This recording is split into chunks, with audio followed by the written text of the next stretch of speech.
Assalamualaikum warahmatullahi wabarakatuh. Eh, Selamat sore, salam sejahtera untuk kita semua ya. Ketemu lagi dalam perkuliahan online untuk Universitas Tekom dengan mata kuliah manajemen periklanan ya, untuk kelas Ungaran dan Siliwangi ya. Oke, seperti biasa ya, untuk pengabsenan disiapkan masing-masing. Nanti linknya ada di sana, sudah saya share. Nanti akan saya share di ini ya, sudah saya share di siakatnya ya, tinggal klik saja untuk mengikuti perkuliahan hari ini. Oke, kuliah akan segera saya mulai ya, beberapa saat lagi sambil menunggu teman yang lain segera bergabung.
Oke, mungkin bisa kita segera mulai untuk perkuliahan hari ini ya. Untuk hari ini adalah komunikasi pemasaran ya, untuk manajemen periklanan. Mata kuliahnya kita bahas mengenai komunikasi pemasaran. Mohon maaf sekali hari ini ya, karena cuaca begitu kurang stabil dan sebagainya. Mungkin di daerah kalian juga seperti itu ya. Kalau di daerah saya hujan, angin dan tidak reda-reda, kemudian sering terjadi mati lampu. Nah, ini kebetulan hari ini masih mati lampu. Mohon maaf sekali ya. Jadi saya buatkan untuk rekaman saja, dan untuk listrik masih mati, dan wifi di rumah juga kebetulan ikut mati. Jadi mohon maaf, nanti akan saya upload untuk rekaman ini di dalam perkuliahan kita ya. Mungkin bisa kita mulai saja. Untuk sebelumnya kemarin saya contohkan untuk periklanan ya. Mungkin kalian sudah buat untuk periklanan yang saya tampilkan untuk kalian. Nanti bisa kalian kumpulkan di Classroom langsung ya, di Classroom di folder yang sudah saya sediakan. Silahkan dikumpulkan dalam bentuk file, untuk misalkan file sesuai dengan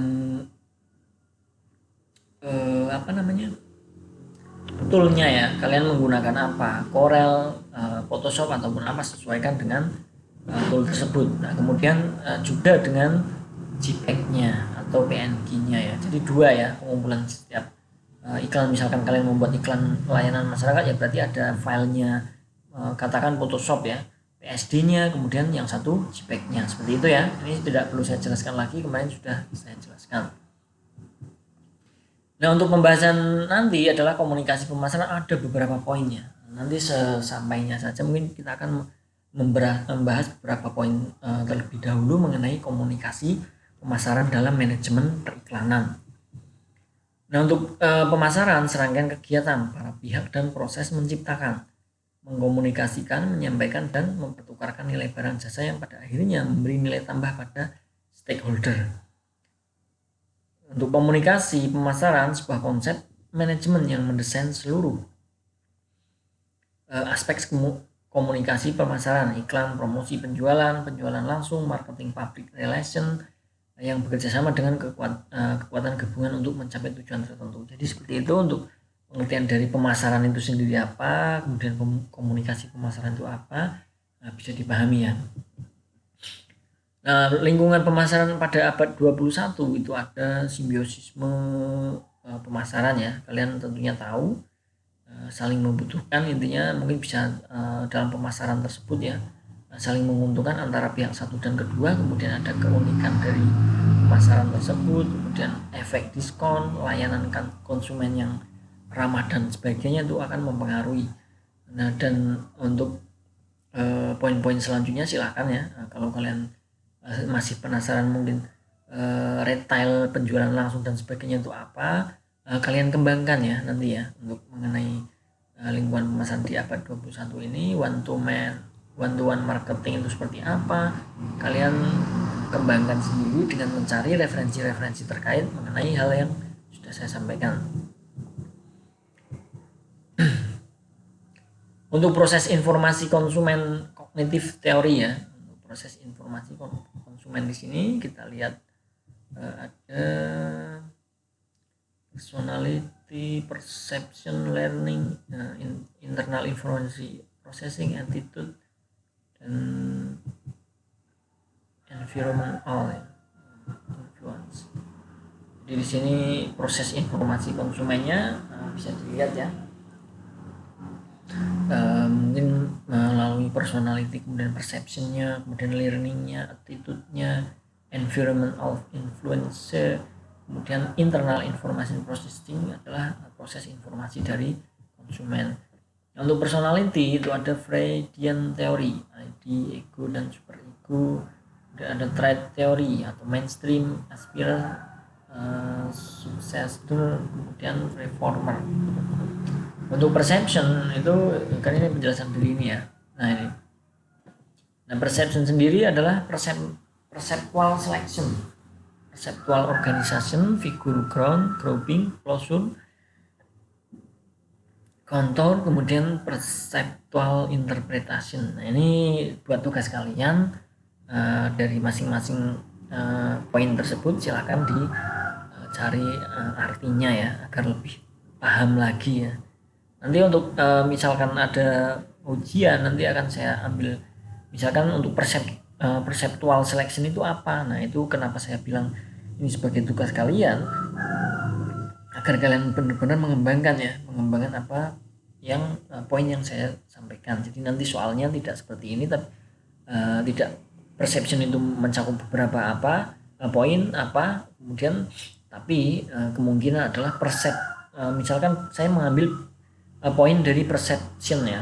Jadi saya menanyakan perceptual selection itu apa. Nah itu kalian harus mencari ya atau mengembangkan sendiri untuk materinya. Dan untuk learning tahu ya, untuk learning ada klasikal dan operant condition. Dan kognitifnya adalah iconic, modeling, reasoning. Nah, ini silahkan kalian kembangkan sendiri. Untuk attitude komponen kognitif, efektif, dan konatif. Kemudian multi attitude models attitude hanya salah satu menentu perilaku, masih ada penentu lain yaitu subjective norm. Untuk environmental influences, ini ada kultur, norma, keyakinan, artefak. Jadi dalam dunia pemasaran ya tentunya masih beberapa bahkan banyak ya yang masih menganut mengenai norma, keyakinan, artefak dan lain sebagainya ya. Sebagai kalau kata orang sekarang itu mungkin pemikiran orang terdahulu atau kolot ya, tapi itu memang masih masih banyak. Dan subkultur, usia, etnis, geografi ya untuk subkulturnya. Untuk kemudian social class ini tidak belum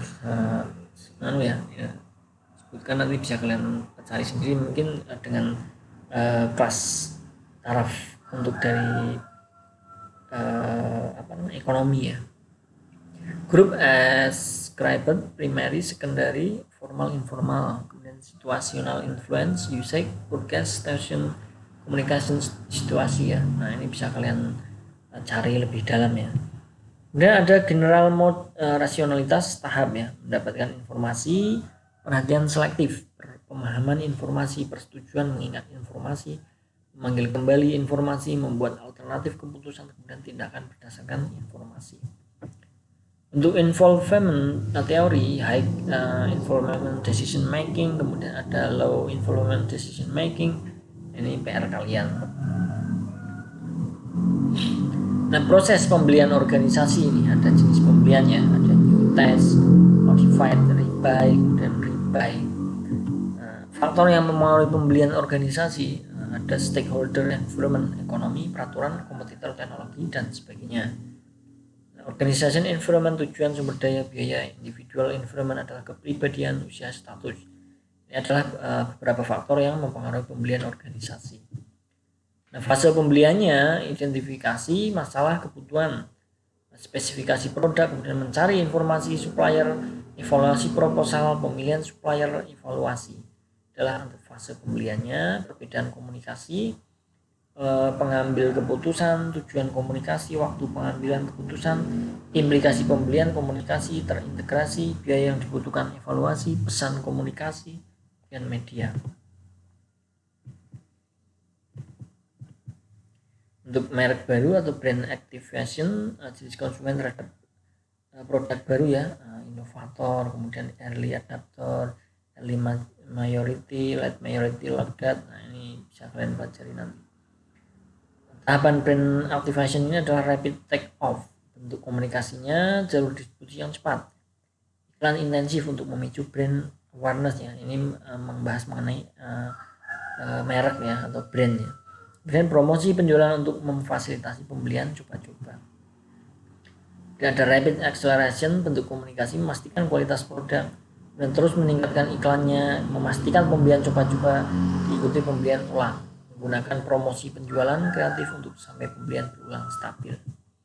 Ada maksimum penetration, bentuk komunikasinya adalah melanjutkan strategi yang paling efektif, memperbaiki iklan dan produk jika dibutuhkan untuk menyesuaikan dengan keinginan konsumen.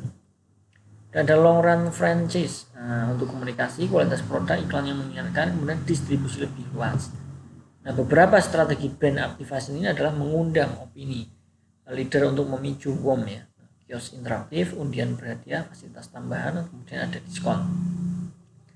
Nah, ini untuk strategi dalam pemasaran. Misalkan kalian mempunyai sebuah merek, kemudian untuk mempromosikannya itu harus dengan promosi seperti itu. Misalnya itu sebagai contoh saja, mengundang opinion leader, kemudian kios interaktif, ada undian yang berhadiah mengenai produk yang kita pasarkan, kemudian fasilitas tambahannya apa di dalam saat kita mempromosikan sebuah produk yang akan kita promosikan ya.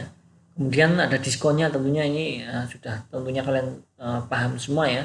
Setiap ada perdiskonan itu mungkin kalian akan menyerbu ya, kalau di misalkan di mall-mall ataupun di outlet-outlet yang sesuai dengan minat kalian, misalkan bagian komputer ataupun apa saja ya.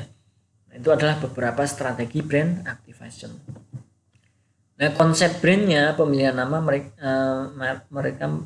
mempengaruhi ya, ada brand awareness, image, equity. Nah, ini mungkin masuk ke jurusan kalian ya. Kenapa saya bilang seperti itu? Untuk konsep brand itu tidak sembarangan ya. Tidak sembarangan karena konsep dari merek saja itu berpengaruh nantinya. Misalkan desain dari logo ataupun brand kalian itu menarik, itu tentunya akan lebih menarik ke konsumennya juga. Bahkan belum melihat untuk produknya seperti apa saja, melihat dari brandnya, logonya atau konsepnya itu bagus, itu kemungkinan besar akan mengundang ya atau membuat tertarik para konsumen. Merek, logo, kemasan, dan POP. Nah, ini syarat merek yang baik adalah mencerminkan kualitas yang berbeda dibandingkan kompetitor. Jadi jangan nyontek secara hampir mirip ya. Dan menggambarkan atribut keunggulan merek sesuai antara citra merek yang diinginkan dengan desain kemasan. Mudah diingat, mudah dihafalkan, dan dieja, pengaturan tempat efektif. Nah, ini untuk minggu depan mungkin akan saya berikan tugas ya, tugas apa membuat merek, logo, dan dalam kemasan ya nantinya ya. Ini nanti ada entah pertemuan selanjutnya atau pertemuan selanjutnya lagi, itu nanti akan saya berikan tugas seperti itu untuk dalam mendesain merek logo dalam kemasan ya, seperti itu ya. Nah, tahapan pemilihan merek juga ada tahapannya. Yang pertama ada menentukan tujuan nama merek tersebut ya, harus sesuai dengan produk kita. Tujuan dari merek tersebut apa, misalkan produk kita HP, kemudian mereknya adalah mobil misalkan, itu kan tidak sesuai ya. Harus menentukan tujuan terlebih dahulu, kemudian membuat alternatif untuk merek sendiri. Harus katakan kita membuat suatu logo ataupun merek itu ada alternatifnya, ada plan A dan plan B, misalkan ada sesuatu ya. Dan evaluasi alternatifnya, memilih merek yang sudah kita tentukan, mendaftarkan merek, beri nilai. Nah, ini misalkan logo ya Starbucks seperti ini. Ini walaupun hanya simpel seperti ini, mungkin ini akan sangat berpengaruh ya ke konsumennya. Untuk syarat logo yang baik di sini ada mudah dikenali, menimbulkan persepsi yang sama, memunculkan perasaan positif, mudah dikembangkan. Nah, di situ ya. Itu contohnya, ini hanya contoh saja, kita ambil dari Starbucks misalkan. Nah, nanti untuk praktik selanjutnya ataupun pertemuan minggu depan ataupun depannya, itu akan saya berikan tugas untuk membuat merek logo di mengenai brand ya. Nah, kemasan, melindungi dan komunikasi. Tujuan kemasan apa? Membuat konsumen memperhatikan merek. Karena ada kemasannya, kemudian ada mereknya, untuk konsumen akan memperhatikan. Kemudian membuat lebih diperhatikan daripada kompetitor. Nah, kalau logo brand kalian di dalam kemasan tersebut menarik, otomatis itu akan lebih diperhatikan dibanding kompetitor kita. Dan mengukuhkan harga dan kualitas produk, itu wajib ya. Dan menyampaikan manfaat dan kelebihan produk di sini. Nah, kemudian ada pesan emosionalnya, entah itu pesan seperti apa ya. Nah, nanti agar apa mudah diingat seperti itu. Stimulan pilihan konsumen ya. Nah, untuk struktur kemasannya ada warnanya, materialnya, desain dan bentuk, ukuran. Nah, ini mempengaruhi juga ya. Jangan saat kita membuat iklan, bukan iklan ya, brand misalkan ya, merek di suatu produk yang akan kita jual, katakan sosis bakar misalkan. Nah, sosis bakar tapi warnanya itu tidak sesuai, itu akan tidak sangat diminati oleh konsumen ya. Harus menyesuaikan warna apa sih yang harus cocok untuk kemasan yang akan kita jual. Nah, itu perlu diperhatikan ya. Seperti dalam membuat kemasan ini ada di perkuliahan, mungkin kalian sudah pernah ya, untuk perkuliahan desain packaging ya. Kemudian untuk materialnya juga sesuaikan ya, misalkan produk kita adalah produk yang ringan, itu tidak perlu terlalu tebal ataupun bahan yang terlalu bagus. Kemudian misalkan kalian produknya adalah agak berat dan sebagainya, itu perlu digunakan bahan yang tebal, kemudian di dalamnya kita kasihkan kardus untuk pelindung misalkan. Nah, seperti itu, material juga harus dipikirkan ya. Kemudian desain dan bentuk, tentunya untuk anak desain tidak usah dijelaskan, sudah paham ya. Nanti desainnya seperti apa, bentuknya seperti apa, apakah sesuai dengan produk yang akan kita pasarkan, itu harus menyesuaikan ya. Jangan kita menjual produk misalkan tadi sosis, kemudian untuk desain bentuknya itu menyerupai buah misalkan, itu kan tidak sesuai. Nah, yang saya maksudkan seperti itu. Nah, ukuran juga menyesuaikan produk yang kita pasarkan ya. Jangan terlalu mencolok, jangan terlalu besar, jangan terlalu kecil misalkan. Itu juga perlu diperhatikan mengenai struktur kemasan. Untuk evaluasi pemilihan kemasan, view-nya ada visibility, harus menarik perhatian ya. Information, bahan, cara pemakaian, manfaat, itu harus biasanya seperti halnya kita desain periklanan dulu ya, pada saat perkuliahan mungkin semester 4 atau 5 ya, itu sudah kalian buat mungkin ya, untuk mengenai desain packaging. Kalau di sini ya, itu harus tahu mengenai informasi di dalam kemasan yang kita buat. Nah, untuk kemudian emotional appeal, membangkitkan perasaan tertentu, bahagia, kenangan. Nah, itu ada beberapa cara ya agar mendapatkan emotional appeal di dalam kemasan yang kita buat atau yang produk kemasan yang kita pasarkan. Dan workability, melindungi produk, mudah disimpan, mudah dibuka, tidak mudah rusak, ramah lingkungan. Nah, ini juga harus diperhatikan. Nah, tahapan pembuatan kemasannya itu menentukan tujuan pemosisian merek, analisis produk, kemudian analisis produk kompetitor, kemudian menunjukkan atribut atau manfaat penting merek, ya. Menentukan prioritas komunikasi. Nah, ini untuk POP nanti bisa kalian pelajari untuk di ini ya, setelah saya share di Classroom nantinya ya. Karena apa, ini untuk kebetulan laptop saya baterainya hampir habis ya, tidak akan cukup untuk dalam menjelaskan ini. Untuk kebetulan di sini juga masih mati lampu, wifi juga masih off ya, mohon maaf sekali. Nanti akan saya share untuk materinya di Classroom untuk lebih lanjut mengenai yang POP ya, ataupun mengenai manajemen periklanan, semuanya itu akan saya share di Classroom untuk materinya. Oke, sampai di sini dulu ya, karena mohon maaf sekali ini baterainya juga mau habis ya. Jadi saya akhiri untuk pertemuan hari ini mengenai komunikasi pemasaran, kemudian desain kemasan, merek, logo, brand, dan lain sebagainya.